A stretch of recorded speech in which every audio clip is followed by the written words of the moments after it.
Hi, Stephen. Hi, everyone. Happy Monday. Hope everyone had a great one. Hi, Chantel. I just wanted to come on here really quick. I took the weekend off. Hi, Terry Time. Hi, Maria. I took the weekend off and I noticed that some people did not. Some people were very busy. And I was watching today. So I came back on today and kind of got back on social media today and took a look around and I kind of started thinking, I really stand by the interview I did with Madison. In fact, it's one of the only things I've done on my social media platform that I've been proud of in a long time. And that was because I gave an opportunity for someone to speak on an African American man who, in my opinion, maybe was not treated great by the criminal justice system. And there's a lot of times that happens. And that man's story, he's been labeled a sex offender, a trafficker, all kinds of things in this community. And there's been no one to really advocate for that. And his sister was able to do that. And for anyone to insinuate that this well-spoken, well-traveled, intelligent, successful woman was paid by me or had any other motive other than to advocate for her brother is insulting to her. And it's insulting to her in general. And I don't know. I was watching, this is the last response Jules is going to get from me because I was watching a little bit of her, her 20-hour live this morning, and I noticed this weekend she was live for about 30 hours. I didn't watch all of it. I heard parts of it where she attacked an 18-year-old girl who had lost her mother, and she is defending that by saying she was an adult. She shouldn't have been on the platform anyway. I've heard her attack several people by telling them, you better click the link, you better come up here, talking about body parts, talking about their family members, talking about everything. And the people that are following her, that are encouraging her, this is like mob mentality, y'all. Who has something to say for 20 hours? Who has something to talk about for 30 hours? And I realize that I've egged Jules on a lot. I started doing that when I made a comment that, in my opinion, was very neutral on her chat, and she attacked my marriage. And that's when I started, covering her lives and stuff like that and egging her on. And apparently the interview with Madison really, really upset her, even though no one really, it wasn't to trash her. It was to get Glenwood's side of the story out there. And when I was watching her live today and watching her order people around and attack Britters and say, show the bottom half of you, I realized that I have been giving this woman what she wants. Who cares what this woman who has 20 hours, 30 hours to go live and berate people and be delighted when tragedies happen in their real lives? Who cares what this woman thinks about me or what I look like or what she has to say about me or my husband? And I don't understand. And she minimizes what made me mad initially is that she minimizes what she does, and she twists what other people do to make it worse. Like she said, all I said was that Lily shouldn't have married someone on Tinder so quickly, that I was glad I didn't do that or something. That's not all you said. That's not all you said. You've accused me of having 3 DUIs. That's not true. You've accused me of having a criminal record. That's not true. You've accused my husband of having a criminal record. That's not true. You've made fun of the way my husband looks. of my marriage, it was quick to jump into it. She said that it was fair game because I brought it to the internet by saying, you guys, I got married. I met him on Tinder. We only know each other a month. Yes, I know it's crazy. Will it all fall apart, 6 months from now? I hope not, but it might, and I guess then that will be that she'll be really happy about that. But what if it doesn't? What if it ends up being wonderful and we're together forever? And, it's, it's not anything. I shared it because I was happy about it and because I love my husband. And, yeah, and you would think she would be happier because she and Glenwood are talking again. But you guys, look at how she was speaking to people today and her reaction. I hope those of us with our her reaction, what is it? The theory of relativity, is that what it is? Every action has an equal and opposite reaction. Not with her, it doesn't. And she's got a whole gang of people saying that this 18-year-old girl deserved this reaction. And she didn't. And I was listening to a live that Zeus and Maria did last night on Zeus's channel where she was saying there's no empathy there. Thank you. Thank you, Gooch. I have been enjoying your lives too. I've been watching them. Thank you. But what she takes so much delight in other people's misery. And who is she to talk about Britters? I don't know. I know that some people like Britters, some people don't, just like everyone on the internet. But Britters has had a glow up. She's lost some weight. She got some dental work done. She looks great. And for her to sit there and belittle that and say, show your bottom half, who are you to order people around and to constantly talk bad about people? And she thrives on that. She has started so many problems with people in this community that she has become quite a topic of discussion. And that's what she's thriving on. She is thriving on chaos, and she's thriving on people she's thriving on being victimized. And by bringing Madison on this platform, I have made her feel like I have victimized her in some way. And so now she feels like she can retaliate in some way for that. And because Britters went on somebody's panel or did whatever the hell she did to piss her off, she feels like she was victimized in some way. So it justifies what she said about her. And actually Madison, who I really respect, oh my gosh, my dog is barking in the other. That's it. All I said to her in that chat was Jen's parody was actually kind of funny without being nasty. And it was nice to see her not taking things so seriously. That's all I said. And from then on, it was my marriage was trash. She thought he was probably a criminal. She still says he doesn't have a driver's license. That's not true. And and there's no reason I should have to go on here and justify this. And the fact that I'm doing this is exactly what she wants. And the fact that she feels anytime someone says something or attack, she gets off on being victimized. And I think she has for a long time.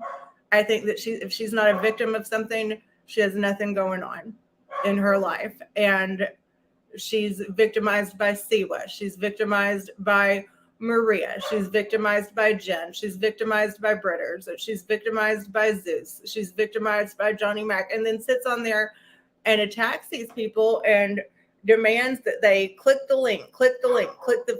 High Vault.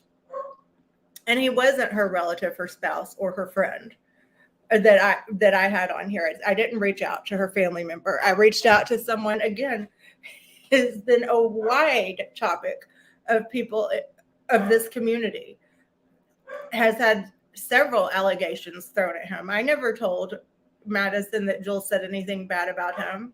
I told her what had been said in the community, and anything that has been said in this community has been because Jules brought him into it and told her story on there, crying, saying everything that happened. And then now it's turned into we have victimized her by saying bad things about him. Anything bad said about him was because of the story that she told us. And because she doesn't deserve the attention that she's getting. And it's disturbing that she has 30, that those people, and I don't know if there's really 300 people in there watching that or not, but they're supporting her and amping her up and saying, oh, they deserve what they get, and do this and do that. You don't think that it's a little off that the woman has all these crazy stories about how many people have had encounters with the FBI, much less multiple ones, and is very vocal about her own struggles with taking her, of attempts to take her life, is very vocal about what medication she's taking. Is very, just, who has 30 hours, 20 hours to sit there and talk about that, and to demand things from other people and to threaten people.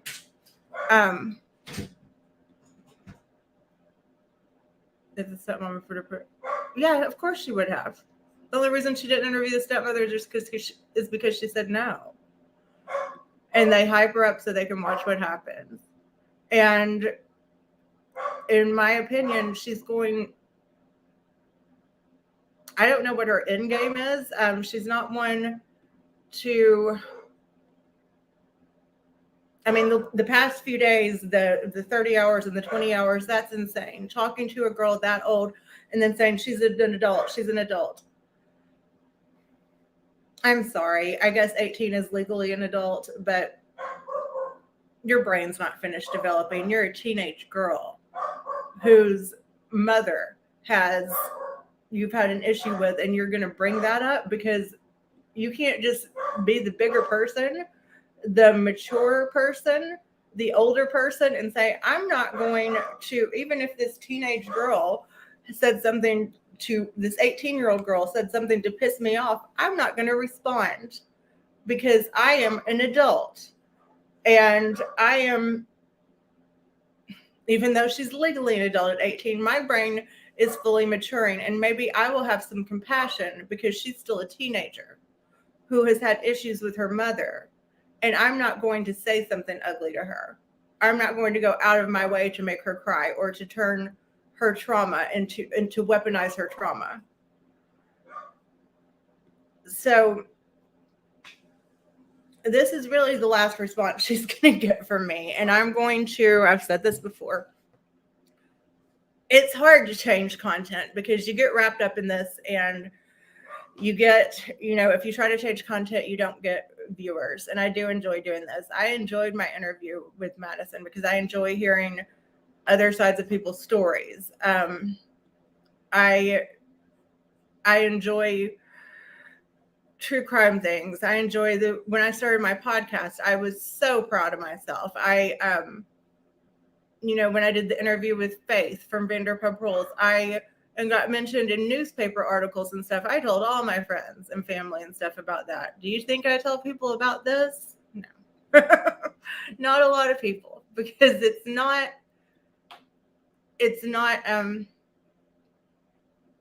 try explaining it to someone who isn't involved in it, and you get wrapped up in it. And there's two things that I have done since I've had a social media platform that I am ashamed of, and one of them is sending a very hateful message to Emmy, the plant lady that used to be a mod for Jen. And one of them is recording inside Terry Lynn's house. And why I felt the need to do that is not important. I do think it's important that I'm not the one that made the videos public. But regardless of that, I did take them, and for my own reasons. And I sent them to someone that I asked not to share them, and that person did. So it became a very big thing where I looked very bad, and I should have not handled it that way. But who hasn't made a mistake? And I've apologized for it.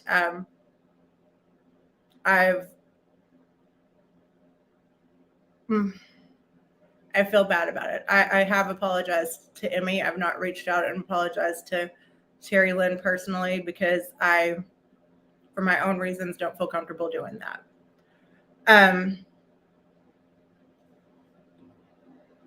How do you know? She said, Glenwood said his sister didn't, not defending anyone, but Glenwood said his sister didn't tell the truth.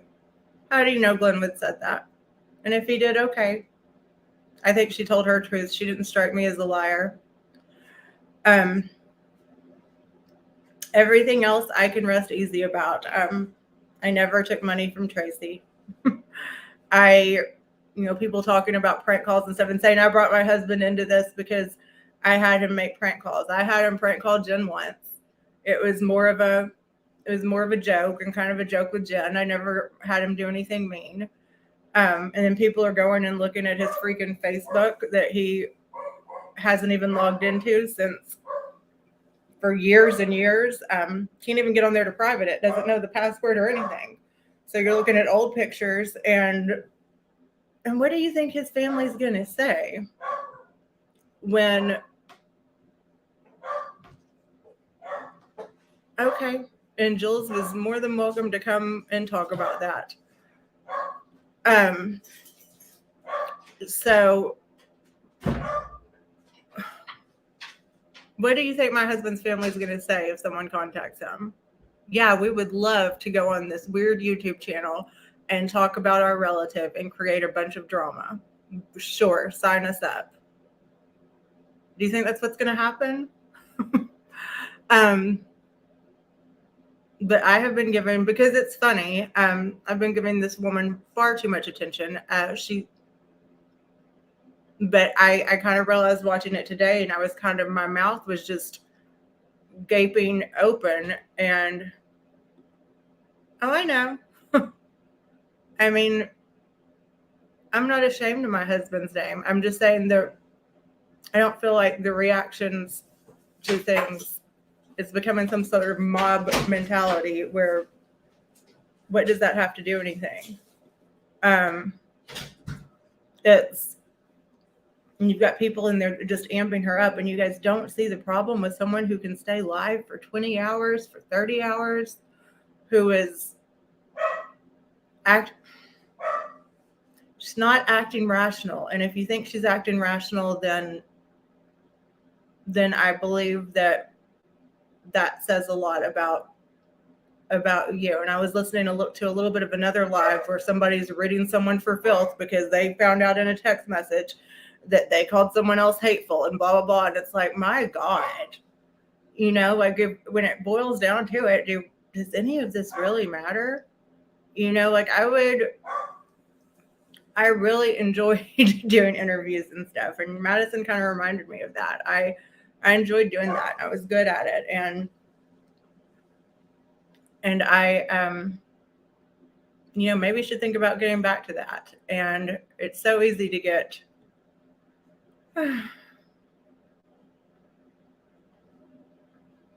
okay,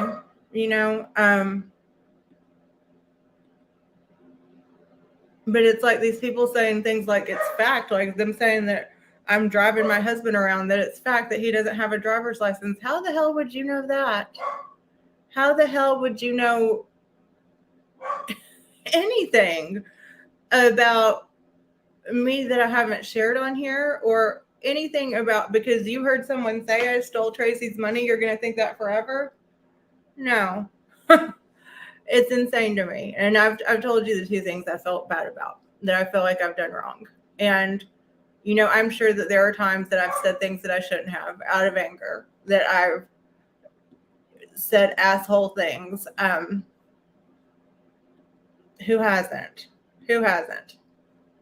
Mm-hmm.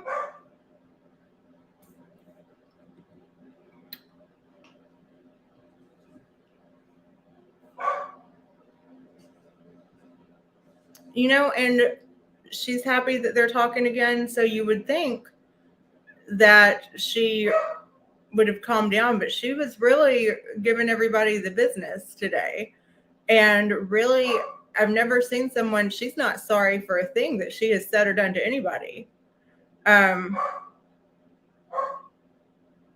knows what she even told Right. Wonder what the heck my dog, I know what he's barking out. So I just wanted to look up, I know we've all heard this term before, but narcissist. Wait, hold on. This is a new term I've heard before. Narcissistic personality disorder, and I'm not diagnosing anyone, but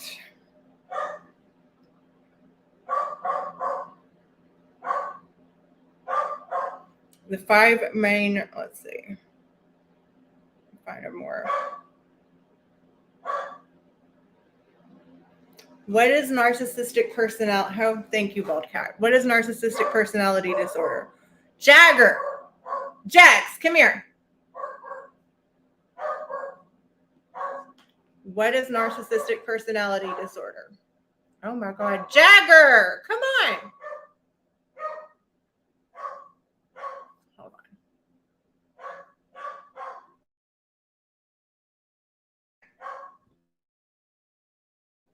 2 seconds, guys. Jagger, come on. Outside. Outside, come on. Outside.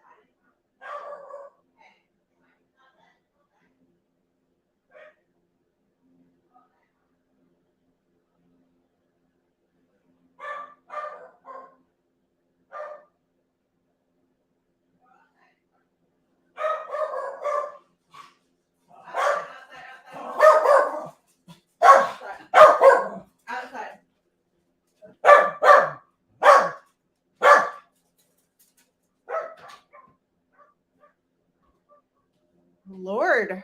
Okay. This is the freaking Amazon man. You would think that we were being burgled here or something. So let's see. Narcissistic personality disorder.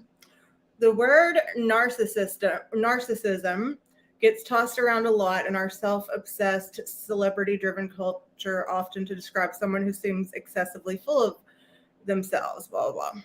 So narcissistic personality disorder involves a pattern of self-centered, arrogant thinking and behavior, a lack of empathy and consideration for other people, and an excessive need for admiration. Right? Use your inside voice, Jagger. Sorry. Often others describe people with narcissistic personality disorder as cocky, manipulative, selfish, patronizing, and demanding. This way of thinking and behaving surfaces in every area of the narcissist's life, from work and friendships to family and love relationships. People with narcissistic personality disorder are extremely resistant to changing their behavior, even when it's causing them problems. They tend to turn the blame to others. What's more, they are extremely sensitive and react badly to even the slightest criticisms, disagreements, or perceived slights, which they view as personal attacks.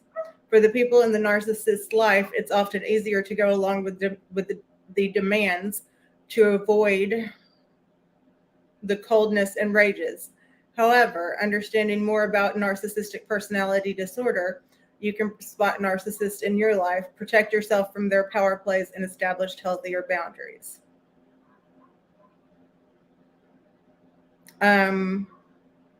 Grandiosity is the defining characteristic of narcissism. More than just arrogance or vanity, grandiosity is an unrealistic sense of superiority. Narcissists believe they are unique or special and can only be understood by other special people. What's more, they are too good for the average or ordinary. They only want to associate or be associated with other high-status people, places, and things. Narcissists also believe they're better than everyone else and expect recognition as such, even when they've done nothing to earn it. They will often exaggerate or outright lie about their achievements and talents. And when they talk about work or relationships, all you'll hear is how much they contribute, how great they are, and how lucky they are, and how lucky the people in their lives are to have them. They are the undisputed star, and everyone else is a bit player. They live in since reality doesn't support their grandiose view, of themselves, narcissists live in a world of fantasy, propped up by distortion, self-deception, and magical thinking. They spin self-glorifying fantasies of unlimited success, power, brilliance, attractiveness, and ideal love that make them feel special and in control. These fantasies protect them from feelings of inner shame and emptiness, so facts and opinions that contradict them are ignored in a rationalized way. Anything that threatens to burst the fantasy bubble is met with defensiveness and even rage. So those around the narcissist learn to tread carefully around the denial of reality. A narcissist's sense of superiority is like a balloon that gradually loses air without steady stream of applause and recognition to keep it inflated. The occasional compliment is not enough. Narcissists need constant food for their ego, so they surround themselves with people who are willing to cater to their obsessive craving for affirmation. These relationships are very one-sided. It's all about what the admirer can do for the narcissist, never the other way around. And if there is ever an interruption or diminishment in the admirer's attention and praise, the narcissist treats it as a betrayal. So because they believe they have a sense of entitlement, because they consider themselves special, narcissists expect favorable treatment as their due. They truly believe that whatever they want, they should get. They believe the people around them to automatically comply with their every wish and whim. That is their only value. If you don't anticipate and meet their every need, you're useless. And if you have the nerve to defy their will or selfishly ask for something in return, prepare yourself for aggression, outrage, or the cold shoulder. They exploit others without guilt or shame. Narcissists never develop the ability to identify with the feelings of others, to put themselves in others' shoes. In other words, they lack empathy. In many ways, they view people in their lives as objects there to serve their needs. As a consequence, they don't think twice about taking advantage of others to achieve their own ends. Sometimes this interpersonal exploitation is malicious, but often it is simply oblivious. Narcissists don't think about how their behavior affects others, and if you point it out, they truly won't get it. The only thing they understand is their own needs.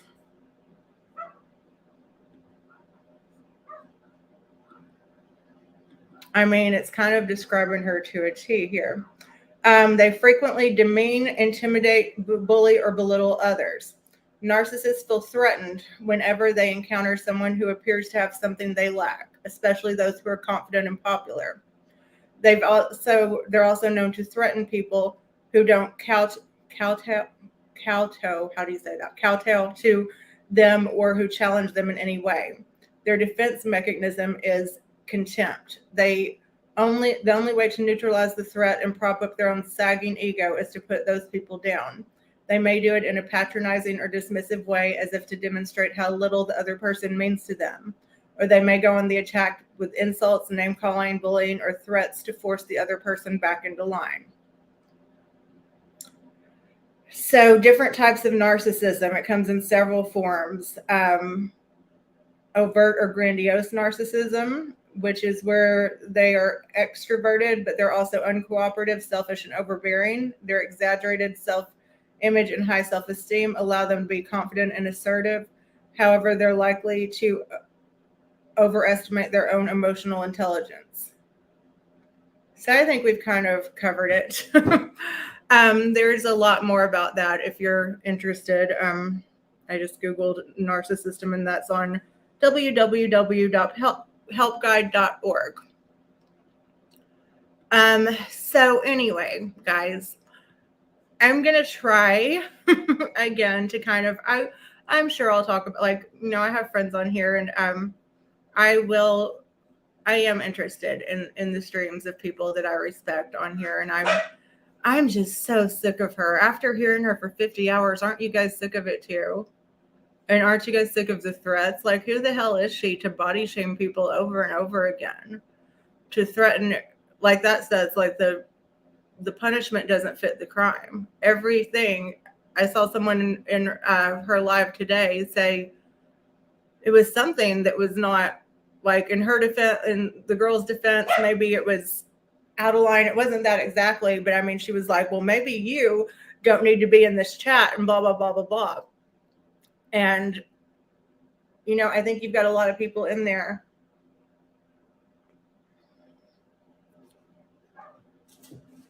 I don't know, Brenna. And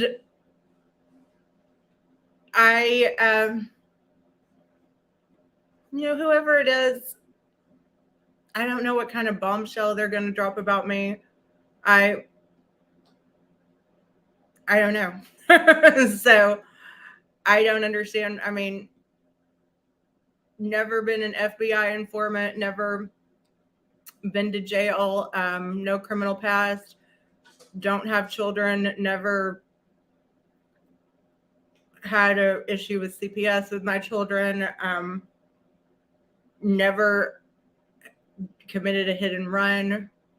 You know, she might find somebody way back in I'm sure she'll find somebody who doesn't like me, who has people that doesn't have people that don't like them. You know, if that's it, then okay, you don't like me and you felt the need to go on here and talk about it, then, you know, and I did say in a live when she was talking, she was going real hard on my husband one day that I wanted to make her cry. I did say that. And also she has this odd theory because of something I said in Brooke's chat that Brooke was in on this. Brooke was not. Chantel was not. This was all me. This was all me. And I'm not going to cry because I'm not going to watch it.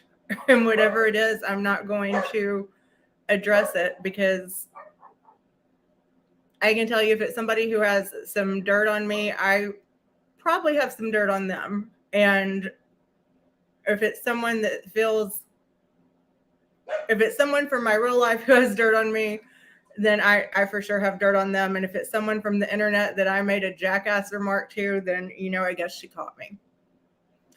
And that's all I can really think of. Hold on 1 second. Let me let the dogs in so they'll stop barking again.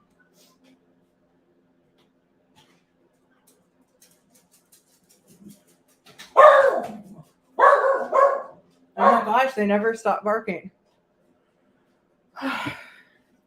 But, you know, thank you. I thought it was a good interview too.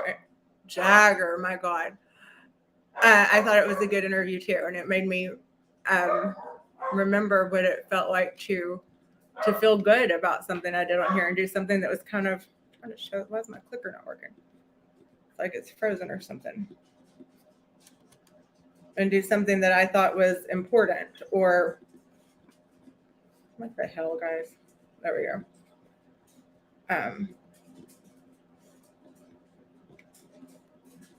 Let me show the damn things for some reason.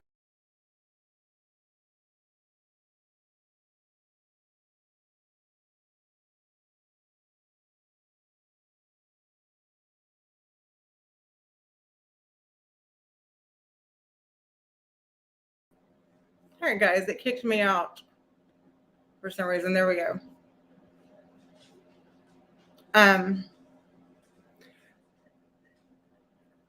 So yeah, and for her to say that she was triggered by what he said, to take that out on a 18-year-old girl is terrible. And isn't she the same one that has a song that says suck a dick, suck a dick, suck a dick in her that she plays frequently?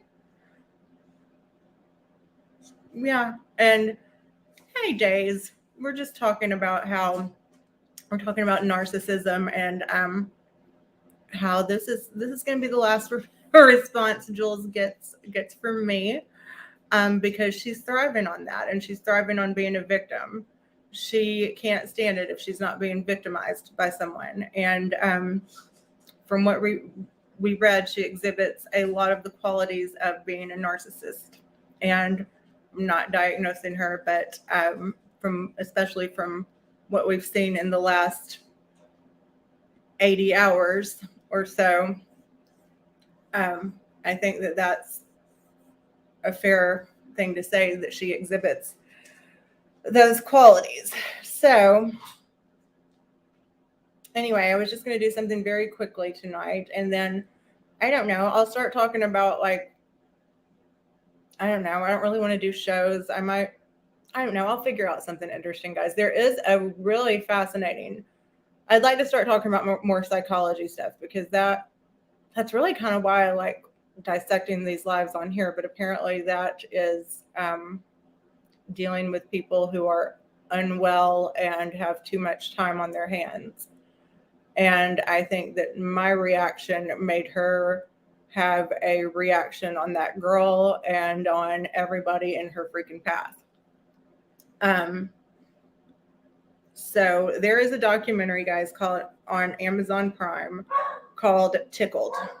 And I would really love to talk about it with you guys. It's called Tickled, and you're gonna watch like the first 10 minutes of it and be like, okay, this is kind of bizarre, but what? Oh my gosh, my dog, guys.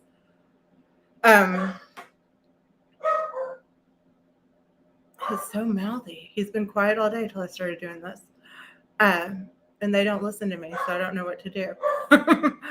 But it's called Tickled, and you're gonna watch like the first, give it 25 minutes, and you're gonna be like, what the fuck? Because when you first watch it, you're gonna be like, oh, it's about tickling, which, you know, the name implies. But it takes some strange turns, and some of those strange turns kind of remind me of this community here. So if you guys could want to watch that, we will go over that, and we can talk about real cyberbullying. Like, anybody that says getting a pizza sent to their house is cyberbullying has not seen Tickled. So you guys please try to watch that in the next couple of days. Maybe we'll cover that, not tomorrow night, but maybe Wednesday night, to give everybody a chance to see it, because it's really good. I have 2 friends that watched it, and they're like, what the fuck? Like, why have we not seen this? There's also a really good one I'd like to talk about on Hulu called was it God Forbid, about Jerry Falwell. Was it Jerry Falwell or Falwell, the preacher, and his son and his wife in this nasty their bedroom habits. You found Tickled, guys. I promise you won't be disappointed in Tickled. Okay, I'm gonna get off here because I think I'm cutting into Anna Maria's time, and I just this was impromptu.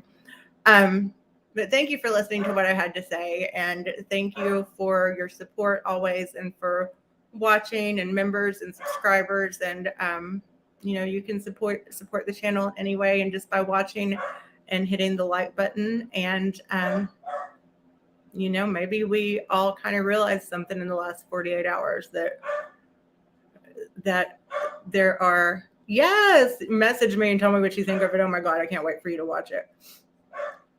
I think maybe we've all kind of come to some realizations in the last 48 hours about what happens when people kind of start spiraling.